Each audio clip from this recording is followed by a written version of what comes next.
रोज का वचन। रोज के वचन में आपका स्वागत है। दिन 87। बालाक ने बिलाम से कहा, चल मैं तुझको एक और स्थान ले चलता हूँ। संभव है कि परमेश्वर की इच्छा हो कि तू वहां से मेरे लिए शाप दे। तब बालाक बिलाम को पोर के सिरे पर, जहां से यशीमोन देश दिखाई देता है, ले गया। और बिलाम ने बालाक से कहा, यहाँ पर मेरे लिए 7 वेदियां बनवा और यहाँ 7 बछड़े और 7 मेंढे तैयार कर। बिलाक के कहने के अनुसार बालाक ने प्रत्येक वेदी पर 1 बछड़ा और 1 मेंढा चढ़ाया।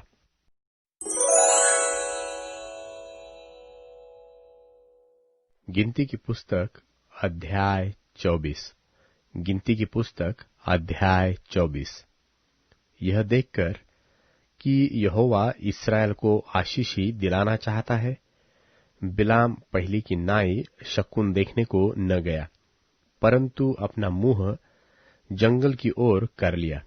और बिलाम ने आंखें उठाई और इस्राएलियों को अपने गोत्र गोत्र के अनुसार बसे हुए देखा, और परमेश्वर का आत्मा उस पर उतरा। तब उसने अपनी गूढ़ बात आरंभ की और कहने लगा कि बोर के पुत्र बिलाम की यह वाणी है। जिस पुरुष की आंखें बंद थी उसी की यह वाणी है। परमेश्वर के वचनों का सुनने वाला, जो दंडवत में पड़ा हुआ खुली हुई आंखों से सर्वशक्तिमान का दर्शन पाता है, उसी की यह वाणी है कि हे याकूब तेरे डेरे, और हे इस्राएल तेरे निवास स्थान क्या ही मनभावने हैं। वे तो नालों व घाटियों की नाई और नदी के तट की वाटिकाओं के समान ऐसे फैले हुए हैं, जैसे कि यहोवा के लगाए हुए अगर के वृक्ष और जल के निकट के देवदारू। और उसके डोलों से जल उमड़ा करेगा, और उसका बीज बहुतेरे जल भरे खेतों में पड़ेगा। और उसका राजा अगाग से भी महान होगा, और उसका राज्य बढ़ता ही जाएगा। उसको मिस्र में से परमेश्वर ही निकाले लिया आ रहा है। वह तो बनैल सांड के समान बल रखता है। जाति जाति के लोग जो उसके द्रोही है, उनको वह खा जाएगा और उनकी हड्डियों को टुकड़े टुकड़े करेगा और अपने तीरों से उनको बेधेगा। वह दबका बैठा है, वह सिंह व सिंहनी की नाई लेट गया है। अब उसको कौन छेड़े? जो कोई तुझे आशीर्वाद दे सो आशीष पाए, और जो कोई तुझे शाप दे वह श्रापित हो। तब बालाक का कोप बिलाम पर भड़क उठा, और उसने हाथ पर हाथ पटककर बिलाम से कहा, मैंने तुझे अपने शत्रुओं के शाप देने के लिए बुलवाया था, परंतु तूने 3 बार उन्हें आशीर्वाद ही आशीर्वाद दिया है। इसलिए अब तू अपने स्थान पर भाग जा। मैंने तो सोचा था कि तेरी बड़ी प्रतिष्ठा करूंगा, परंतु अब यहोवा ने तुझे प्रतिष्ठा पाने से रोक रखा है। बिलाम ने बालाक से कहा, जो दूत तूने मेरे पास भेजे थे, क्या मैंने उनसे भी न कहा था कि चाहे बालाक अपने घर को सोने चांदी से भरकर मुझे दे, तो भी मैं यहोवा की आज्ञा तोड़कर अपने मन से न तो भला कर सकता हूं और न बुरा। जो कुछ यहोवा कहेगा वही मैं कहूंगा। अब सुन, मैं अपने लोगों के पास लौट कर जाता हूं, परंतु पहले मैं तुझे चिता देता हूं कि अंत के दिनों में वे लोग तेरी प्रजा से क्या क्या करेंगे। फिर वह अपनी गूढ़ बात आरंभ करके कहने लगा कि बोर के पुत्र बिलाम की यह वाणी है। जिस पुरुष की आंखें बंद थी उसी की यह वाणी है। परमेश्वर के वचनों का सुनने वाला और परम प्रधान के ज्ञान का जानने वाला, जो दंडवत में पड़ा हुआ खुली हुई आंखों से सर्वशक्तिमान का दर्शन पाता है, उसी की यह वाणी है कि मैं उसको देखूंगा तो सही, परंतु अभी नहीं। मैं उसको निहारूंगा तो सही, परंतु समीप होके नहीं। याकूब में से एक तारा उदय होगा और इस्राएल में से एक राज दंड उठेगा, जो मोआब की अलंगों को चूर कर देगा और सब दंगा करने वालों को गिरा देगा। तब एदोम और सेईर भी, जो उसके शत्रु है, दोनों उसके वश में पड़ेंगे और इस्राएल वीरता दिखाता जाएगा।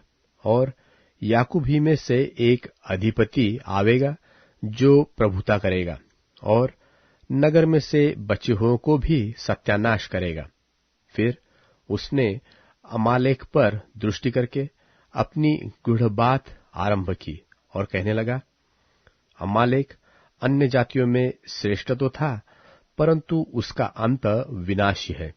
फिर उसने केनियों पर दृष्टि करके अपनी गूढ़ बात आरंभ की और कहने लगा, तेरा निवास स्थान अति दृढ़ तो है और तेरा बसेरा चट्टानों पर तो है, तो भी केन उजड़ जाएगा और अंत में अश्शूर तुझे बंधुआई में ले आएगा। फिर उसने अपनी गूढ़ बात आरंभ की और कहने लगा, हाय, जब परमेश्वर यह करेगा तब कौन जीवित बचेगा? तो भी कित्तियों के पास से जहाज वाले आकर अश्शूर को और एबेर को भी दुख देंगे और अंत में उसका भी विनाश हो जाएगा। तब बिलाम चल दिया और अपने स्थान पर लौट गया और बालाक ने भी अपना मार्ग लिया।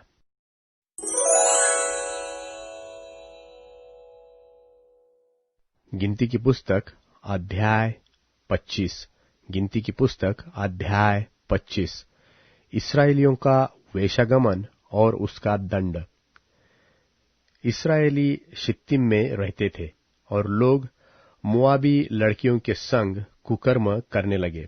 और जब उन स्त्रियों ने उन लोगों को अपने देवताओं के यज्ञों में नेवता दिया, तब वे लोग खाकर उनके देवताओं को दंडवत करने लगे। यो इस्राएली बालपोर देवता को पूजने लगे।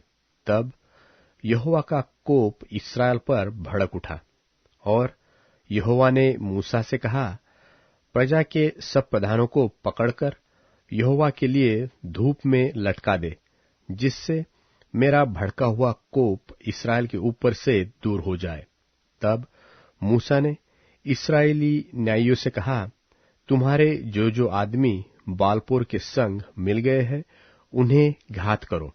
और जब इस्राएलियों की सारी मंडली मिलाप वाले तंबू के द्वार पर रो रही थी, तो एक इस्राएली पुरुष मूसा और सब लोगों की आंखों के सामने एक मिद्यानी स्त्री को अपने साथ अपने भाइयों के पास ले आया।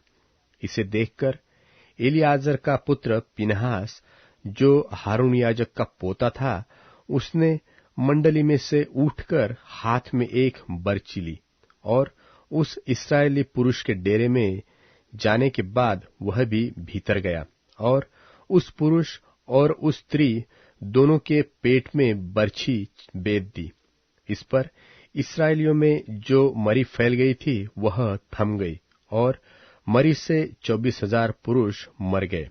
तब यहोवा ने मूसा से कहा, हारून याजक का पोता एलियाजर का पुत्र पिनहास, जिसे इस्राएलियों के बीच मेरी सी जलन उठी, उसने मेरी जलजलाहट को उन पर से यहां तक दूर किया है कि मैंने जलकर उनका अंत नहीं कर डाला।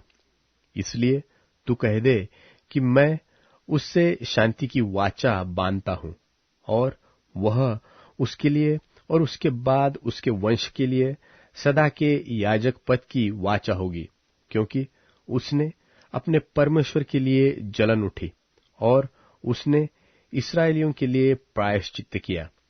जो इस्राएली पुरुष मिद्यानी स्त्री के संग मारा गया, उसका नाम जिम्री था।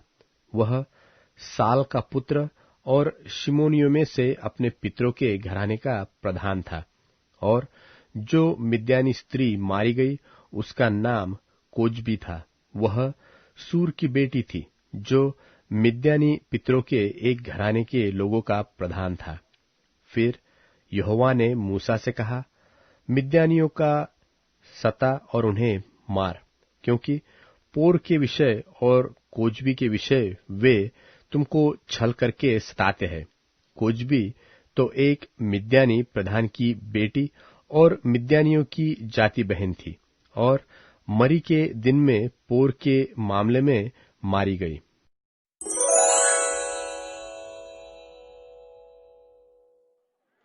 दूसरे दिन भीड़, यीशु मसीह के तमाम शिष्य और वह नाइन नामक गांव पहुंचे। गांव के मुहाने पर पहुंचते ही एक नौजवान की अर्थी को देखा गया। वह अपनी विधवा मां का इकलौता बेटा था और उस गांव का एक बड़ा झुंड अर्थी के साथ था। उस महिला को देखते ही यीशु को तरस आया और उन्होंने कहा, रो मत। पास आकर यीशु ने अर्थी को छू लिया और उसे उठाने वाले तुरंत वहीं ठहर गए। वह बोले, हे नौजवान, उठकर बैठो। वह मुर्दा नौजवान उठ बैठा और बातें करने लगा। यीशु ने उसे उसकी मां के सुपुर्द कर दिया। हर एक के ऊपर डर सा छा गया और सभी परमेश्वर की बड़ाई करते हुए कहने लगे कि हमारे बीच में एक बड़ा नबी उठ खड़ा हुआ है और परमेश्वर हमसे भेंट करने उतर आए हैं। सारे यहूदिया और आसपास के सभी इलाके में यह बात फैल गई। इन बातों की सूचना यूहन्ना के शिष्यों ने यूहन्ना को दी। अपने शिष्यों में से दो को बुलाकर यूहन्ना ने यीशु के पास यह पूछवाने के लिए भेजा कि जो आने वाले थे वह आप ही हैं या हम किसी और का इंतजार करें। वह दोनों आकर यीशु से पूछने लगे, यूहन्ना बपतिस्मा देने वाले ने हमें आपके पास ये पूछने के लिए भेजा है कि जो आने वाले थे वो आप ही हैं या हम किसी और का इंतजार करें। तभी यीशु मसीह ने अनेकों बीमारियों, कष्टों और प्रेत आत्माओं से पीड़ित लोगों को आजाद करने के साथ अंधों को रोशनी दी। उनका उत्तर देते हुए यीशु ने कहा, जो कुछ देख रहे हो, सुन रहे हो, वो सब जाकर यूहन्ना को बता दो कि अंधे देखते हैं, लंगड़े चल रहे हैं और जरूरतमंद और असहाय लोगों को खुशी की खबर सुनाई जा रही है। और फायदे में वही है जो मेरी वजह से दुविधा में नहीं पड़ेगा। जब वे संदेश वाहक वापस लौट गए तो वह लोगों से यूहन्ना के बारे में कहने लगे, तुम लोग जंगल में क्या देखने गए थे? हवा से हिलते हुए सरकंडे को? लेकिन तुम देखने क्या गए थे? कीमती कपड़े पहने हुए व्यक्ति को? देखो, जो कीमती कपड़े पहनते हैं वे राजमहल में रहा करते हैं। लेकिन वहां देखने क्या गए थे? एक नबी? हाँ, एक नबी से भी बड़े व्यक्ति को। इसी के बारे में लिखा है, देखो, मैं तुम्हारे सामने एक खबर देने वाले को भेज रहा हूं, जो तुम्हारे आने से पहले तुम्हारे आने की तैयारी करेगा। मैं तुम्हें ये बताना चाहता हूं कि आज तक जो भी लोग पैदा हुए उनमें से यूहन्ना से बढ़कर कोई नहीं था। लेकिन फिर भी परमेश्वर के राज्य में जिसको सबसे कम समझा जाता है वो यूहन्ना से भी बड़ा है। जब सभी लोगों ने यह सब सुना तो टैक्स इकट्ठा करने वालों ने भी हामी भरते हुए कहा कि परमेश्वर का रास्ता ही सही है, क्योंकि यूहन्ना उन्हें बपतिस्मा दे चुका था। लेकिन फरीसियों और धर्मशास्त्रियों ने परमेश्वर के रास्ते को ठुकरा दिया, क्योंकि उन्होंने यूहन्ना के बपतिस्मे का इनकार किया। यीशु ने कहा, मैं इस पीढ़ी के लोगों की तुलना किससे करूं? वे किस तरह के लोग हैं ये मैं कैसे बताऊं?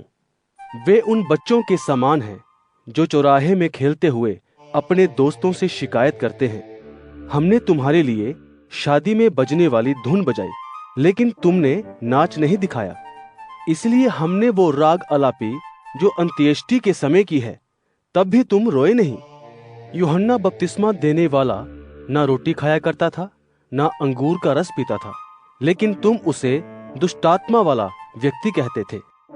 दूसरी तरफ मनुष्य का पुत्र खाना खाता है और अंगूर का रस पीता है, और तुम्हारी नजर में वो पेटू, पियक्कड़, टैक्स इकट्ठा करने वालों और दुष्टों का दोस्त है।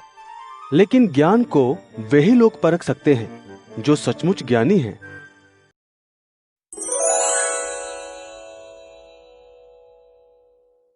अध्याय 38। रोगी मनुष्य की प्रार्थना।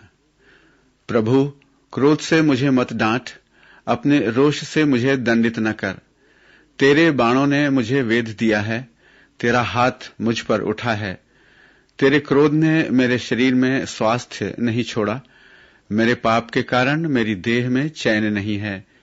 मैं अपने कुकर्मों में सिर तक डूब चुका हूं, वे बोझ के समान मेरे लिए बहुत भारी हैं। मेरे घाव दुर्गंधमय हैं, मेरी मूर्खता के कारण वे सड़ गए हैं।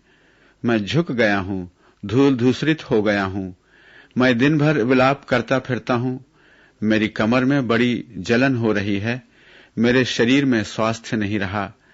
मैं सुन्न पड़ चुका हूं, कुचल गया हूं, अपने हृदय की पीड़ा के कारण मैं कराहता हूं। हे स्वामी, मेरी वेदना तेरे सन्मुख है, मेरी आह तुझसे छिपी नहीं है। मेरा हृदय तीव्र गति से धड़कता है, मेरी शक्ति समाप्त होने पर है, मेरी आंखों की ज्योति भी जाती रही। मेरे प्रिय मित्र और साथी मेरे रोग के कारण मुझसे अलग हो गए, मेरे कुटुंबीजन दूर खड़े हैं।